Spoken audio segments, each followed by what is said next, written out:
I remember a week ago, you had this satsang about deep sleep, and Yeah. I never really gave that much of thought until it came, the contemplation, until that satsang.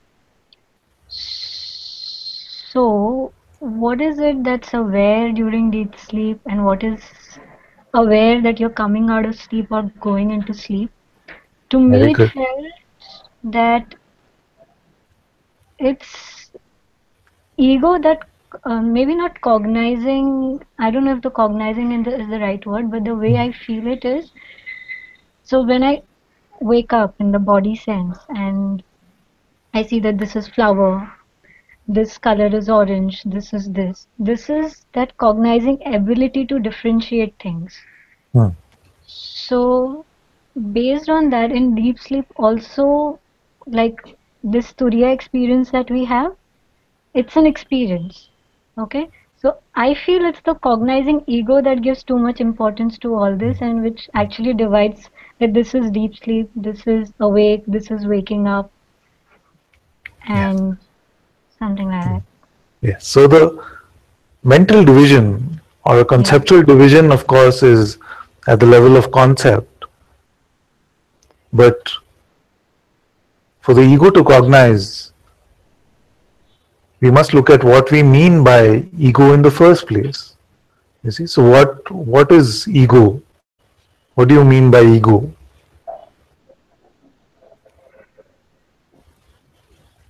So what I mean by ego is something that consistently persists to confirm something. When it's not the ego, it just is an insight that comes and just leaves. It doesn't have the push. Whereas ego is something that subtly overall or a period of time or just consistently wants to push things. That is I take an example, illustration of this. What does it mean? Consistently wants to push something. okay. I don't know why this example is coming to my mind right now, but so pollution were going on right now, and are you aware about pollution? Pollution. Pollution. It's a Jain festival Oh for yes. Yes. yeah. It's over, So no? Yesterday or still yeah, on? yeah, yesterday. It Yes, got yes, over yesterday. yes. So there is this fasting that we do, and so one day I was fasting. So the body was fasting because now I know the difference between fasting. Yeah. Uh, so I was cutting something with the knife and I ended up cutting my thumb. Hmm. So after watching it for like physically watching it for a few minutes just to see how the blood flows and everything, I don't know, I was just very curious. And You sound like then me actually. Yes. and then the natural response was just to put that thumb in the mouth. Ah, Just yeah. something is that you drink. Yes. Now I'm Jain, as in born in a Jain family, Yes. vegetarian, and I drank the blood. Yeah. And I was fasting. So did I Yeah. break my fast?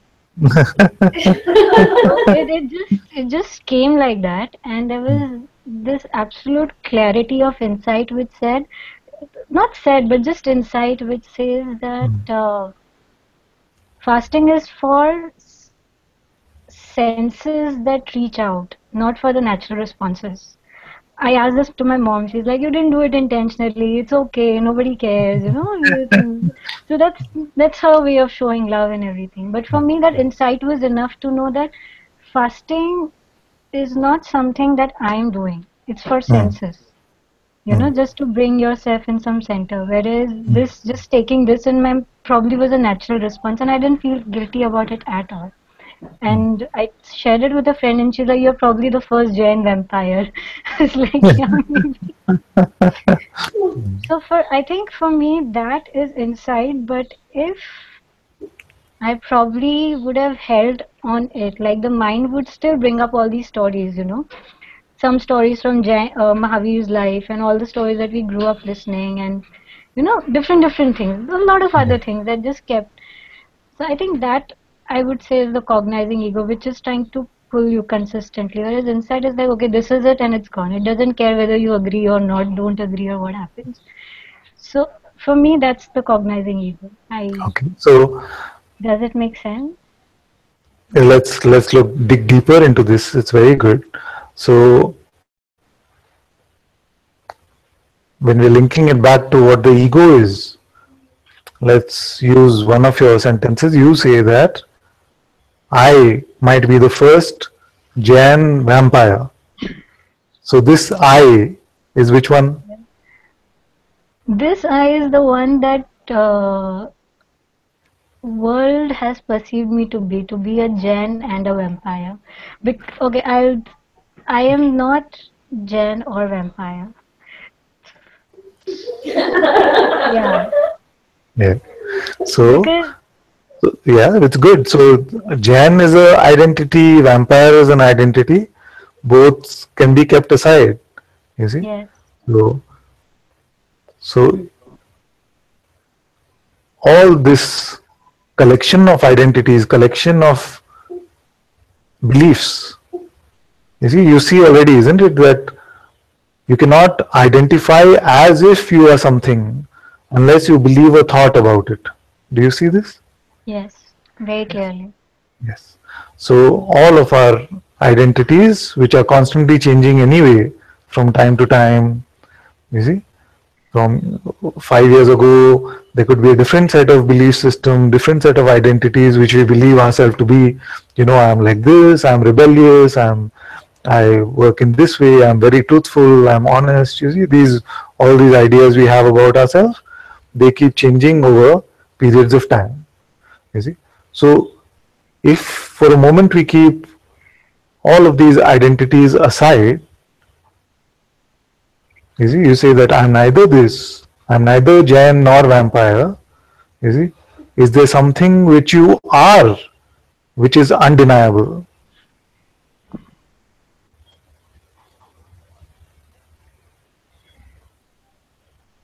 I can't define it. You have a sense of it, but you're not able to put it in language. Is that the problem, or is it that you can't find it? I can't put it in language. Can't put it in language, which is not such a big problem. Actually, it's a good thing. So, If you remember, I think in the heart altar, I had mentioned once that there was this whole chaos that was going on. I don't remember if you recollect it right I, now. I do, yes, yes.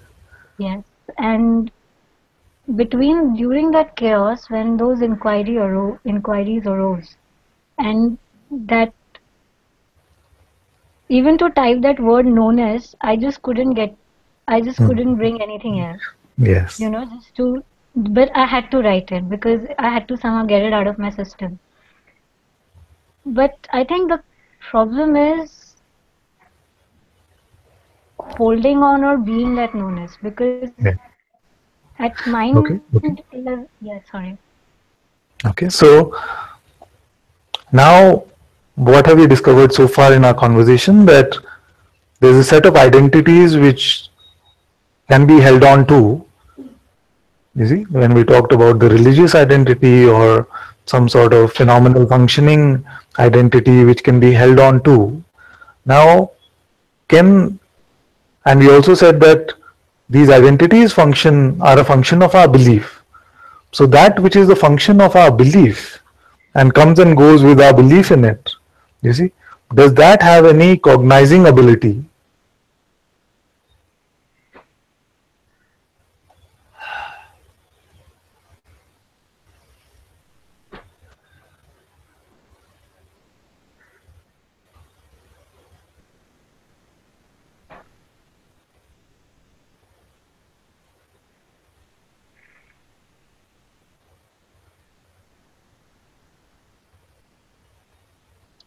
It feels to me no. Yes. So this bundle of beliefs, this baggage of identity itself inherently is nothing but concepts which have been given belief. You see, so that in itself, these concepts obviously cannot have any abilities to cognize. You see? Now, what is it that has the power of belief then? Is it an identity?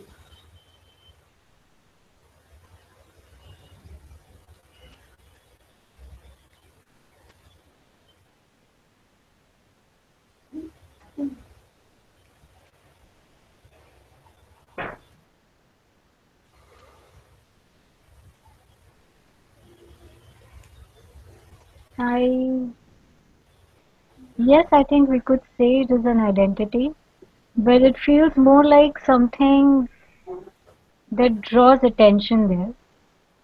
Maybe it's identity. Maybe identity is the word I would give it to us. Huh? Let's look closer at this, because if identity itself relies on belief,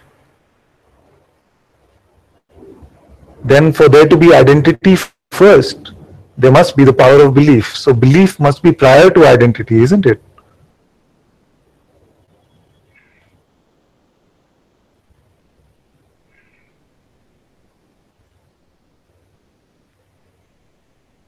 Can there be identity without belief? There cannot be, No, they cannot isn't it? be. No.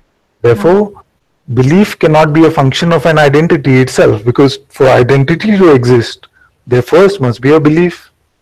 Yes. Yes. See? So we've already come to a very beautiful point where we see that belief seems to be more primal, a function, a power than any ego or identity can have. So Yes.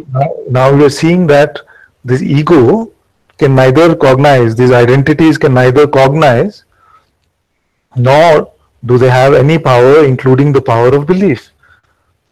You see, that which itself is a belief cannot have the power of belief. You see, Yes. so identity itself is a belief, and therefore just a belief cannot have a power. If I believe that I am a Martian or a vampire, like you said, then that vampire cannot have a power, you see, because that vampire itself is a belief, or the Martian itself is a belief. So that which is just conceptual can have no power even in this phenomenal realm. Now we find that in the sleep state there is nothing like belief or not belief. Only in the waking state these powers come: attention, belief. You see? So what is it that changes between sleep state and waking state?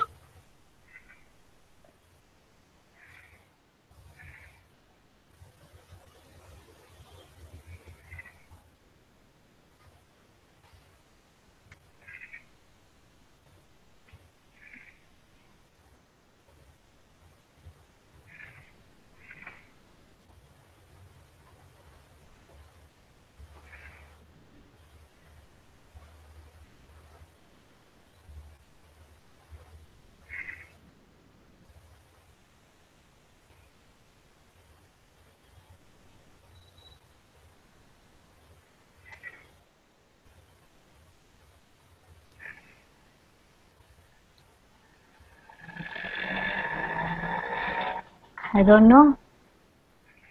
It's very good to look. So when you say, oh, so I ask you, what time did you wake up this morning? 7. 7. You woke up at 7 a.m. So what is it that woke up at 7? We have always said, I woke up. You see? But already you said that there is awareness of sleep and there is awareness of waking. So if awareness is the constant, then what is that which woke up at 7?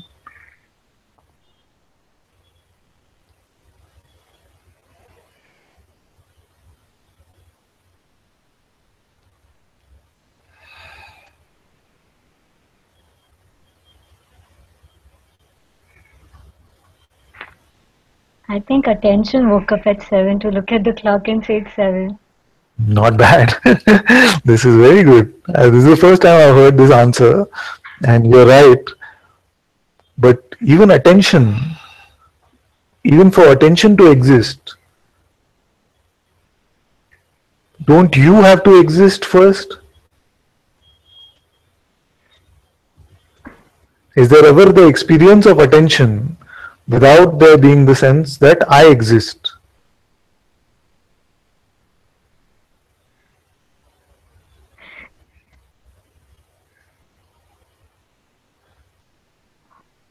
Yes.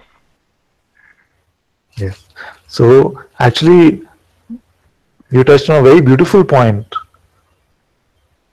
which is that for many years I have actually said that attention, belief, all of these are products of our existence, our being. But as we look at it more and more, we realize that the birth of attention and being is almost like the birth of twins. You see, both are like co-joined twins. Yes. You see, so this existence, wasn't it there in the sleep state?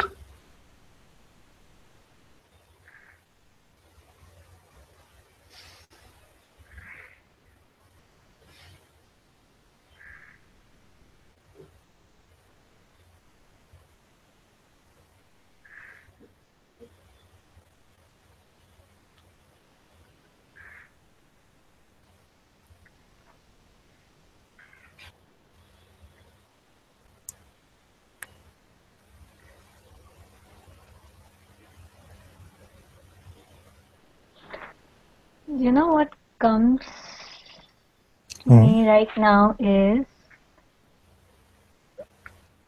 the mind's, or so far what's been my belief of beingness and presence, is Yes. what I relate to as the existence. And maybe that's why I'm not in a position to know the existence in the form of sleep state. Yes. Very good. So if I offer you this question, can you stop being now? And you actually have to physically try to stop being. Not possible. No, not possible. You see? So this being, you see, is it present in sleep state?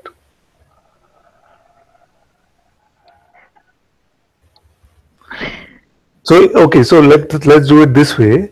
That if I give you a proposition that at 7 o'clock, what woke up was this sense of being, although awareness of being or not being remained constant, then can you check on this and see whether this is the case or not? I don't know, I don't feel to check. You don't feel like checking? No. Why you don't feel like checking? That's very good. It's very good that she is being able to expose that.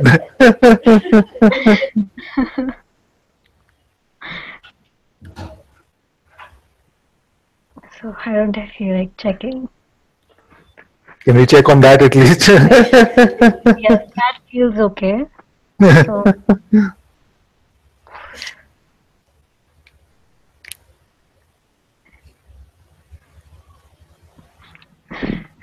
it feels like what I discover may be end of the journey. Yes, yes. See this. See this. This is very important and very, very happy that you exposed this. Because the minute it feels like, okay, this might be the end, you see, then something feels like, no, no, no, this is too much fun right now. Let's not go too quickly. Something can feel like that. And Yeah, for some, it can be like this. Huh? yeah, and after probably 15-20 minutes of the satsang is over, it'll say, oh, you had a chance and you missed it. It goes both Yes, the this is the 1-2 punch. This is the 1-2 punch of the mind, you see. ways. So, also what can happen is that sometimes it can be like this. No, no, no. The journey is too much fun, but it'll come to an end. But the fun will not end. That it's not like I'm one lifeless robot. You see, it's not like that. The fun doesn't end. The second thing can be that For many, when we are exploring like this at this level very directly, moving away from conceptual ideas, then it can feel like a subtle fear of death can come, or a subtle fear of something ending can come. You see? So for some it can be light like this, and it can feel like, oh, it's no fun, it'll end the journey. And some can be a stronger resistance, like we had this recently where one felt like she had to leave the room, she could not sit. You see, she just had to leave because it felt like a strong fear or something was coming up in that checking.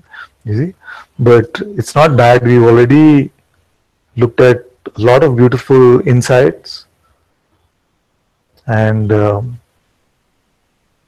this is the reason why we actually have satsang so frequently Monday to Friday, because I know sometimes we can come to a point and can feel like, okay, enough, let me marinate in this for now, and then I'll build some more spiritual stamina and come back to, you know, this deeper looking, which is absolutely fine.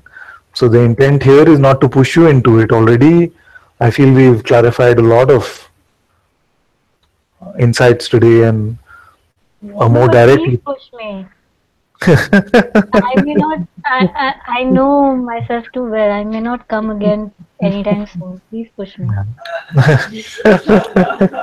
Yeah.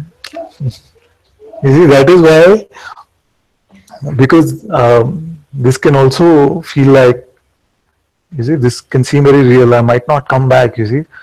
And that is why I find that one of my master's blessings or the guru's blessings is that those who are my children in the Sangha, they love me too much to not come back, you see. So you might not trust yourself enough to come back or not, but I know that there is something already there, you see, because something is saying push me, and the same one is saying don't push me. You see, this push me, Yeah, don't push me is going on. yeah, You see, and already the question which is pushing you is there with you, which is that what is it that wakes up when I wake up at 7 o'clock? It is a very, very primal question, and if you can look at this, you see, at your own pace, comfortably, then you will find that something will reveal itself to you. I have already also given you the question, can you stop being? And I've said that this question is correlated with this waking state. So what is this being that cannot be stopped? And yet we have direct experience of something called sleep, where even this being is not present. You see? So this question, can you stop being, is a response to a prayer which is, can you show me God? So to come face to face with God is to explore this question, can I stop being? What is this being? You see? This that is here, is it personal? Does it have desires and aversions? Does it have likes and dislikes? Without the light of this being, does anything exist? All these forces of gravity, light, sound, electricity, all these senses of touch, taste, smell, sight, hearing, all of these, can any of this exist without you being first?